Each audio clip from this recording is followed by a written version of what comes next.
pour la partie 2, on a bien rigolé encore et ça c'est pas terminé, loin de là. Donc, quel est votre meilleur souvenir sur scène? Enfin, amateur, mais c'est passé. Qu'est-ce que vous ressentez juste avant de jouer? En vrai, il y a beaucoup de trucs. Le stress, déjà, d'avoir peur de se rater. Ça, c'est un truc. Bah après, ça c'est normal, on se voit. Après, pour Léo, je sais que en fait, il peut faire. Que ça se rapproche le plus ou moins du rythme, mais il peut faire ses parties. Parce que j'ai bien aimé le roulement de batterie qu'il y a eu à un moment sur les passages. Ouais, il y a eu des parties de batterie que j'ai vraiment kiffé. Et en fait, pourquoi il peut jouer tout simplement? Parce qu'en fait, tu sais, on pense souvent que c'est obligatoire de jouer exactement comme sur l'enregistrement. Mais en vrai, pas tout à fait. Tu peux modifier quelques petits trucs, hein. Si on prend l'exemple, par exemple, de Travis Barker de Blink-182, lui, sur cette partie, il fait des romans par-ci par-là. Et pas J'ai peut-être un truc qu'on peut pas dire à la caméra, c'est qu'on vient de dire. Bah oui, justement. Bref. Donc voilà, comme Travis Barker il fait des fois. Il dit des trucs à la caméra.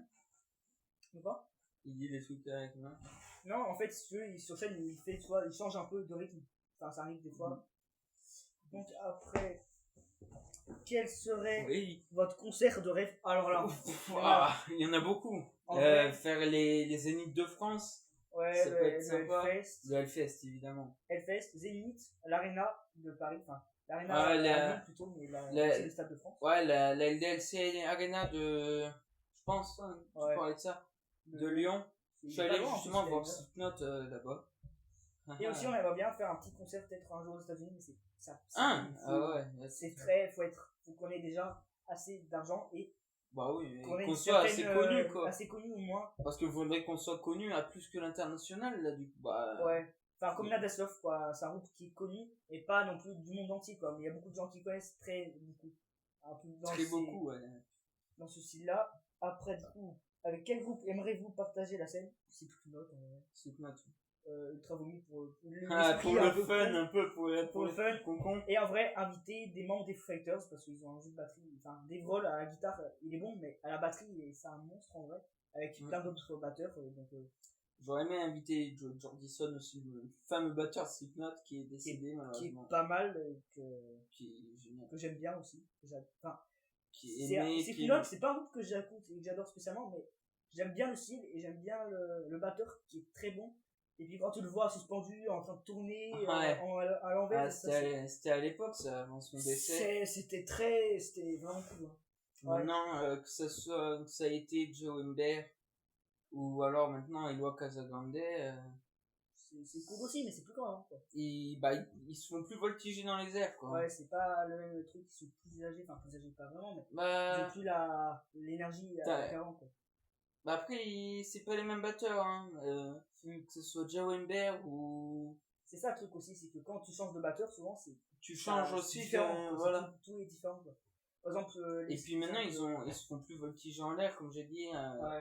Les batteurs, ils font plus des énormes tours dans les airs à la verticale, là. Des fois, à plus de 20 mètres. Peut-être pas 20 mètres, mais... C'est un petit 15 ou presque. 10-15, peut-être, je pense. Donc voilà. Septième question. Sixième. Enfin, en fait, il y a 10 numéros, mais les numéros sont tous mélangés, du coup. Donc en fait, il n'y a pas vraiment d'ordre. Quel groupe? Ah non, ça c'est déjà dit. Alors, quelle est la chose la plus drôle ou inattendue qui vous est arrivée du coup, pas en concert, mais en répétition. Ce qui s'est passé tout à l'heure. Ouais, mais... Il y a aussi les autres fois, mais aujourd'hui c'est exceptionnel quand même. Après, ici, pour une fois, je passe plus de 24 heures ici, donc je pense qu'il va se passer encore un bon peu de choses. Je me souviens de tout, mais ça on peut pas dire à la caméra, c'est pas, en fait on peut dire, mais c'est assez spécial. Ah non, c'est un peu la honte, ça. Oui. Ouais, c'est quelquefois des petits délits comme des ça. Des petites fuites, voilà, bon voilà. Quand t'as mis qui se casse la gueule sur ton ampli. Et puis moi qui a fait tomber, en fait, j'ai tombé ma baguette et j'étais allongé par terre. Et j'étais en train de jouer encore en plus. Lui qui est tombé du tabouret de batteur là, j'étais en train de faire de la guitare. Après, prochaine question. Côté personnel maintenant, dans cette partie-là, quel artiste aimeriez-vous absolument rencontrer? Alors nous, on a pas mal d'artistes, parce qu'il n'y en a pas qu'un seul. Ouais. En vrai, le fameux James de Metallica, celui-là, j'ai envie quand même, j'ai une petite envie parce que j'ai vu sa guitare en vrai dans un musée où il a enregistré l'album avec le fameux cercueil. D'ailleurs, la guitare représente l'album, l'affiche. Et aussi, j'ai vu la guitare de Slash qu'il a utilisée entre 2008 et 2009, aussi dans les périodes où il y avait Michael Jackson encore. Donc le fameux. J'adorais rencontrer moi Corey Taylor. Je le sais, j'ai encore le dire. Ouais. Le chanteur de Slipknot, encore une fois, Slipknot après c'est mon groupe préféré. Donc c'est pas étonnant que je sois jusqu'au t-shirt. Puis moi je suis près dans le style Nirvana, chaussures éclatées. Kurt Cobain, voilà, bref. Ouais. Moi, si j'aimerais rencontrer en vrai Foo Fighters, la bande Blink 182 pour le côté un peu gamin, parce qu'ils ont 50 ans quand même, les gars. Ils parlent toujours de caca, bon bref, ce genre de choses. Après, Ultra Vomit aussi, quoi. C'est ce que bien les rencontrer en même temps que Blink, je pense. Linkin Park, pas mal aussi, sachant que c'est une chanteuse maintenant. Maintenant c'est elle hurle bien quand même. Ouais, mais après, elle rattrape, elle sera jamais pareille que Chester. Chester, c'était quelque chose de niveau. Chester, c'est Linkin Park, quoi. En fait, tu dis Linkin Park, tu penses à Chester, quoi. Ouais, c'était lui, Chester, c'était vraiment le gars. Il pouvait chanter calme, même pour représenter des trucs, on s'attend pas qu'il chante du métal, presque, c'était que la première fois. Comme One More Light, c'est un morceau très. Attendez, 2 secondes. 2 secondes. Nous voilà, donc du coup, on reprend, c'est un changement de spot, on est dans la chambre. Oh oui. Alors, quel artiste aimeriez-vous absolument rencontrer? Donc on a dit un peu tout à l'heure, on a déjà un peu parlé avant qu'on se retrouve dans cette pièce. Déjà Slipknot, Foo Fighters pour ma part, Metallica aussi j'avais dit un peu. Ouais, Metallica. Nirvana, mais les membres, les survivants du coup, donc Dave Grohl qui est maintenant chanteur-guitariste des Foo Fighters avec Pat Smear qui était deuxième guitariste de Nirvana qui a commencé à partir de 92, donc il a pas, enfin en 93, donc Kurt Cobain il l'a connu mais à moitié parce qu'il est mort pas longtemps après. Et en vrai on aimerait bien rencontrer Ultra Vomit, ça on l'a dit parce que c'est des gamins, mais et aussi Blink 182 Blink et aussi en vrai Offspring, alors ça The Offspring, ça a pas loupé. Non, ça vraiment, sachant que The Offspring c'est un groupe qui n'a jamais touché à la drogue, donc c'est un groupe qui a vraiment sur l'importance pour un groupe de rock, c'est le punk même, c'est rare quoi que c'est rare qu'un groupe ne prend pas de drogue, je sais pas comment dire, il y a beaucoup de groupes qui sont un peu comme ça, mais eux non, le mec il est pilote d'avion, il a un doctorat en biologie moléculaire, c'est pas rien. Et voilà. Donc là, il joue de la guitare aussi. Bon, des vidéos sur YouTube sont disponibles d'ailleurs. Il jouait du Sum 41, je crois. Ouais, il y en a un. Et là, c'est du Offspring. Voilà. Donc, après, question suivante. Si vous pouviez revenir voir un concert mythique de l'histoire du rock, lequel choisirez-vous de l'époque? Alors là, il y en a plein. Moi, Slipknot 1999. Moi, Nirvana. Il y a beaucoup d'époques de Nirvana où ils ont fait des concerts de dingue. 92 et 93, 94. Et 91. En fait, ces 3 années-là, 4 même. Moi, en vrai, le tour 88-89 de Metallica. Et de ce qui est The Offspring, le Woodstock. Voilà. Le Woodstock, en 99, là, cette époque-là où ils étaient sur scène, c'était. En plus, au Woodstock, on sait bien, mais c'est vraiment un endroit où il y avait du feu, il y avait des gens, ils crevaient sur place, personne ne disait rien. C'était un truc de ouf, il s'est passé des dingueries là-bas. Comme Jimi Hendrix qui était là-bas, sauf que lui, il a brûlé sa guitare, clairement, c'est un truc de ouf. Oui. Chaud.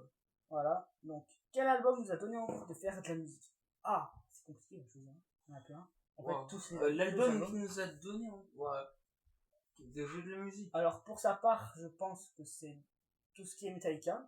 Moi, je pense même pas, non, en vrai, l'album qui m'a donné envie. Sum 41 peut-être. Sum 41, ouais, avec 2 albums de Sum 41, un album de The Offspring. Qui est d'ailleurs, les deux sont là, je crois. Ouais, voilà, avec Smash. Ouais. Smash et Linkin Park, le Britori et le Nirvana. Bon. Nirvana, après, c'est un groupe que moi j'aime beaucoup. Après, lui aussi, il aime bien, mais c'est pas son préféré. C'est pas mon style, quoi. Il y a certaines musiques qui sont très bien. Et Foo Fighters, c'est assez métalleux. J'ai pas écouté l'album qui est en question, qui fait métal.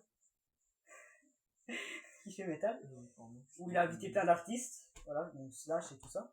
Mais en vrai, si on devait choisir qu'un seul album, en vrai, moi, un seul album, je me dirigerais vers du Foo Fighters. Hein.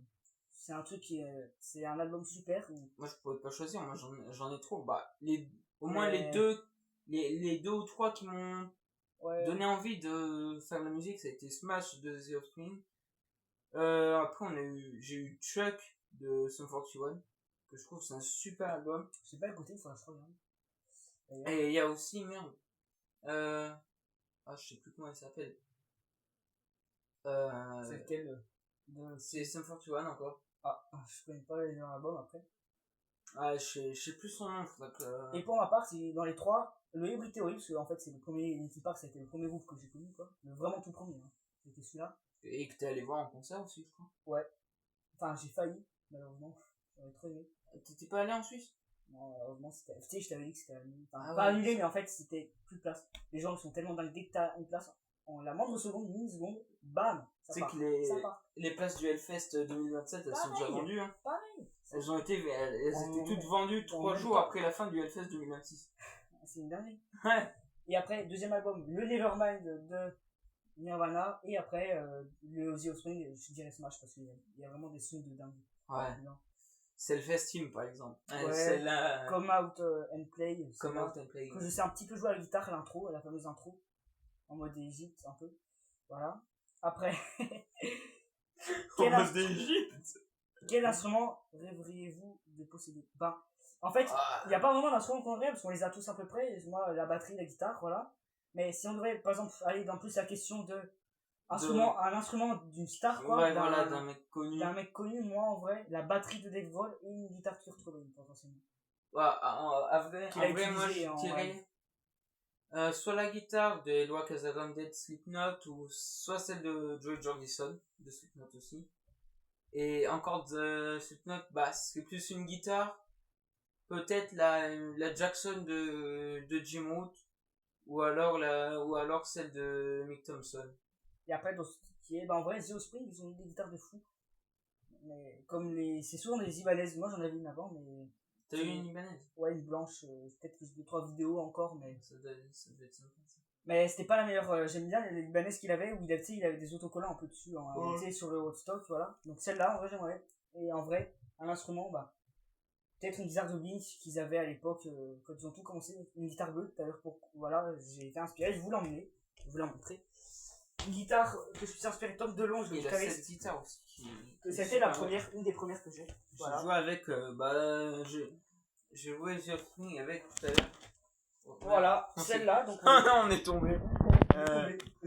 Donc voilà, il y a des autocollants. Alors on va peut-être un peu cacher ça. Parce qu'il y a des trucs que je pense qu'on peut pas afficher à moins d'être censuré. C'est quoi? Ouais, je sais pas ce que ça veut dire. Voilà, donc là c'est un tagger. Et là, le fameux Linkin Park From Zero Deluxe Edition, 2 disques, version live et audio. Ça, c'est des dessins que j'ai fait en mode Tom DeLonge qu'il a sur cette guitare un peu. Le smiley, pas vraiment Nirvana, mais c'est un smiley, quoi. Et puis le fameux, voilà. Donc voilà, c'est une guitare très sympa, avec marqué, bien sûr, faut pas l'oublier. Le nom. Red California. On voit on voit que c'est encore poncé un peu. Après, ça sera à l'endroit, normalement, quand on verra. Voilà. Après, il y a notre autocollant, il y a d'autres guitares, mais ça, on en fera un truc.